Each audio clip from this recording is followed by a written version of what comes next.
क्या हुकूमत तौहीन अदालत केस चलाना चाहती है? अगर अदालत ने नोटिस किया तो बानी पीटीआई को यहाँ भी पेश करना पड़ेगा। तौहीन का मामला अदालत और तौहीन करने वाले के दरमियान होता है।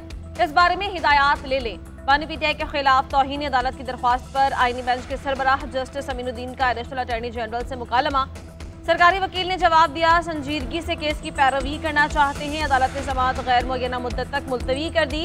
उधर 9 मई से मुताल्लिक बानी की दरख्वास्त पर एतराज़ात खत्म। जस्टिस अमीनुद्दीन ने रिमार्क्स दिए, अभी सिर्फ रजिस्ट्रार ऑफिस के एतराज़ात खत्म कर रहे हैं, मेरिट पर केस नहीं सुना। जस्टिस मुसर्रत हिलाली ने कहा कि अगर कमीशन भी बन गया तो सिर्फ जिम्मेदारी ही फिक्स करेगा।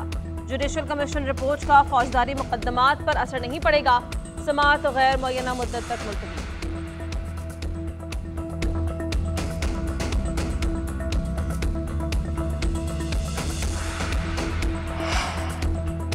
बानी पीटीआई की अडियाला जेल से खैबर पख्तूनख्वा मुंतकली की दरख्वास्त खारिज। दरख्वास्त गुजार पर 20,000 रुपए जुर्माना आए। जस्टिस मोहम्मद अली मजहर ने रिमार्क्स दिए, बानी पीटीआई को कोई मसला होगा तो खुद दरख्वास्त दे देंगे। बानी पीटीआई के 3 वकला आज भी अदालत में थे, किसी वकील ने ऐसी कोई दरख्वास्त नहीं दी। जस्टिस जमाल मंदोखेल ने दरख्वास्त गुजार से कहा कि कैदी के अहले खाना या वो खुद ऐसी दरख्वास्तें दे सकते हैं। कौमी मसाइल आप रुकने असम्बली बनकर सोचिएगा, ये पॉलिसी मैटर है। बेबुनियाद दरख्वास्त पर जुर्माना आयद किया जाता है। उधर सुप्रीम कोर्ट के आईनी बेंच में सिविलियंस के मिलिट्री ट्रायल से मुताल्लिक समाअत मुलतवी। हुकूमती वकील की बीमारी के बायस जुमेरात को समाअत मुकर्रर। लतीफ खोसा की ज़ेर हिरासत अफराद को आम जेलों में मुंतकिल करने की इस्तदा मुस्तरद। बेंच ने रिमार्क्स दिए कि मुकदमा सुन रहे हैं, फिलहाल किसी और तरफ नहीं जाएंगे।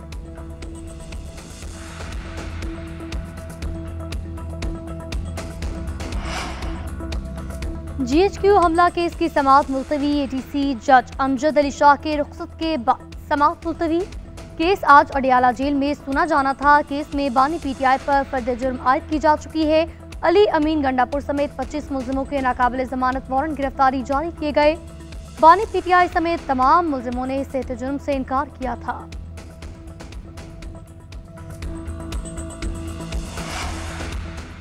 वज़ीर-ए-आज़म शहबाज शरीफ की ज़ेर सदारत वफाकी काबीना का इजलास। मुलाकाती एजेंडे पर बहस। मुल्क में सियासी और अमन व अमान की सूरत हाल का जायजा। कौमी रजिस्ट्रेशन और बायोमेट्रिक पॉलिसी की मंजूरी का इम्कान। बैनुल हुकूमती कमर्शियल ट्रांजैक्शंस पर काबीना कमेटी के फैसले की तौसीक का इम्कान। कौमी असम्बली का इजलास भी आज। 40 निकाती एजेंडा जारी। प्राइवेट मेंबर डे की कार्रवाई होगी। अराकीन कानून साजी के लिए बिल पेश करेंगे।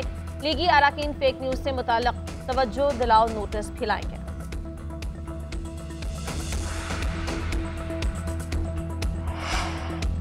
मखसूस नशस्तों की अलॉटमेंट और खैबर पख्तूनख्वा में सेनेट इंतखाबात। इलेक्शन कमीशन का अहम तरीन इजलास जारी। चीफ इलेक्शन कमिश्नर की ज़ेर सदारत इजलास में अराकीन, कानूनी विंग और दीगर हुक्काम भी शरीक। पेशावर हाई कोर्ट में सेनेट इलेक्शन से मुताल्लिक समाअत पर ब्रीफिंग। इलेक्शन कमीशन के लॉ विंग ने अदालती अहकामात से मुताल्लिक ब्रीफ किया। इजलास में इलेक्शन कमीशन के अहम उमूर भी ज़ेर गौर आए।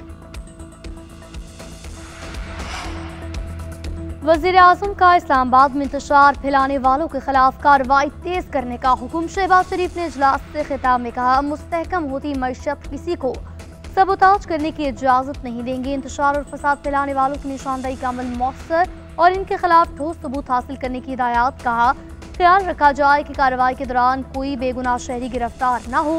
फसाद फैलाने वालों के खिलाफ कायम टास्क फोर्स को हर मुमकिन वसाइल फराहम किए जाएंगे। वज़ीर-ए-आज़म शहबाज शरीफ की ज़ेर सदारत अमन व अमान की सूरत हाल पर आला सतह का इजलास। इस्लामाबाद जेल की तामीर जल्द अज जल्द मुकम्मल करने की हिदायत। विफाकी प्रोसिक्यूशन सर्विस को भी वज़ारत कानून के तहत लाने का कह दिया।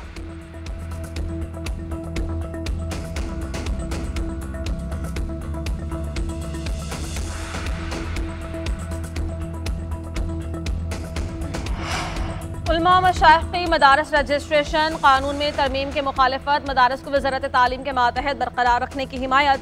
कहा, हुकूमत किसी भी दबाव में आकर इस निज़ाम को तब्दील या ख़त्म न करे। इस्लामाबाद में मदारस इस्लाहात से मुताल्लिक़ इजलास में अल्लामा ताहिर अशरफी की करारदाद मुत्तफ़िक़ा तौर पर मंजूर। किसी भी किस्म की कानून साजी से मुताल्लिक़ मदारस के बोर्ड से मुशावरत का मुतालबा। उधर मौलाना फजल रहमान का हुकूमत की कोई भी तजवीज़ मानने से इनकार। कहा, हुकूमत इसको सियासी अखाड़ा ना बनाए। सदर दूसरे एक्ट पर दस्तखत कर सकते हैं तो मदारस बिल पर क्यों नहीं। मुफ्ती तकी उस्मानी ने 17 दिसंबर को मदारस से मुताल्लिक़ इजलास बुलाया है। उसमें अहम फैसले करेंगे।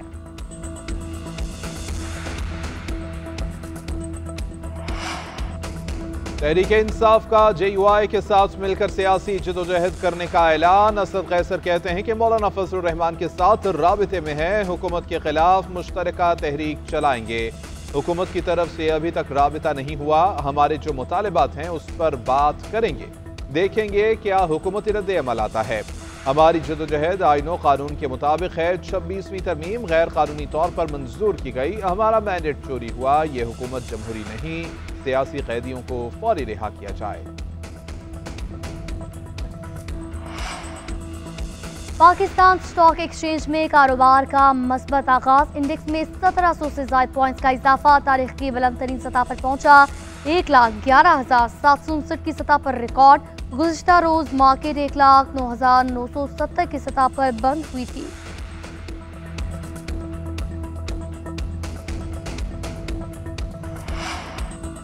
सुप्रीम कोर्ट ने असगर खान केस में हसास इदारों में सियासी सेल खत्म करने की रिपोर्ट तलब कर ली। एडिशनल अटॉर्नी जनरल को वज़ारत दिफा का जवाब जमा करवाने का हुक्म। जस्टिस हसन अजहर रिजवी ने रिमार्क्स दिए।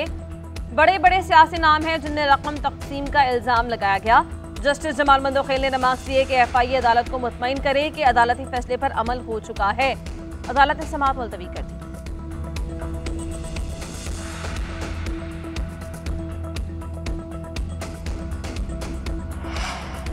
कराची के इलाके बल्दिया टाउन में फायरिंग। एक शख्स जम हक मकतूल का ताल्लुक सियासी जमात से था। शराख्त अमानुल्लाह के नाम से हुई। UC 5 आबिदाबाद से बल्दियाती इलेक्शन में उम्मीदवार थे। नमाज फजर की अदायगी के बाद मस्जिद से बाहर निकलते हुए निशाना बनाया गया। पुलिस जाए वक़्वा पर पहुंच गई। शवाहिद इकट्ठे करके तहकीकात का आगाज।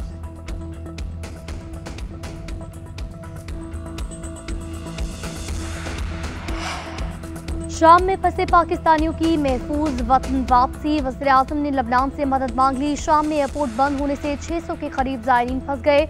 ज़ायरीन और शाम में मुकीम पाकिस्तानियों के के लिए इक़दाम जारी। वज़ीर आज़म शहबाज शरीफ का लबनानी हम मनसब से राबता। पाकिस्तानियों के शाम से इनखला के लिए लबनान से वीज़े जारी करने की दरख्वास्त। लबनानी वज़ीर आज़म की हर मुमकिन ताउन की यकीन दहानी। कहा सब पाकिस्तानियों को वीज़े देंगे। पाकिस्तानी सफ़ीर को शाम से पाकिस्तानियों के फौरी इनखला के लिए हिदायत जारी।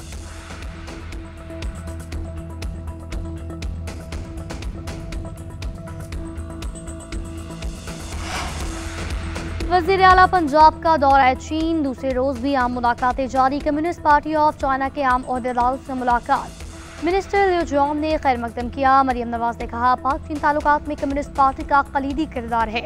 दोनों ममालिक की दोस्ती फौलाद की तरह मजबूत और आजमूदा है। लोकल गवर्नेंस और दही तरक्की के लिए चीन के तजुर्बात से फ़ायदा उठाना चाहते हैं। वोकेशनल ट्रेनिंग प्रोग्राम के सिलसिले में चीन से भरपूर ताउन चाहते हैं। बढ़ते अवामी रवाबित और सकाफती ताल्लुकात शराय रीजन का विरसा और मिरास है। पाक चीन ताल्लुकात की मिरास को परवान चढ़ाने के लिए नौजवान नस्ल पर फोकस करना होगा।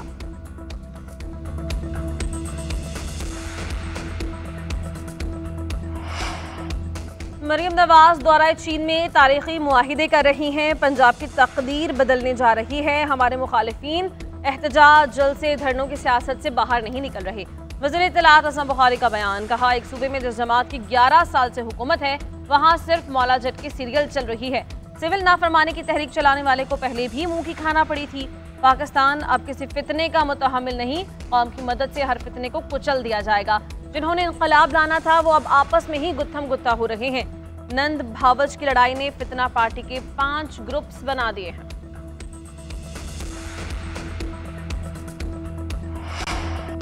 चचा भतीजी ने बानी PTI पर जाली मुकदमात डबल सेंचुरी के करीब पहुंचा दिए। सितम ज़रीफ ये है कि दर्जनों मुकदमात गिरफ्तारी के बाद दर्ज किए गए। जेल के अंदर बैठकर कोई कैसे जुर्म कर सकता है। मुशीर इत्तलात KP बैरिस्टर सैफ कहते हैं कि बानी PTI पूरी नून लीग के आसाब पर सवार हैं। तमाम जाली मुकदमात का डट कर मुकाबला कर रहे हैं। वो दिन दूर नहीं कि जब मुकदमात खत्म और बानी आवाम के दरमियान होंगे।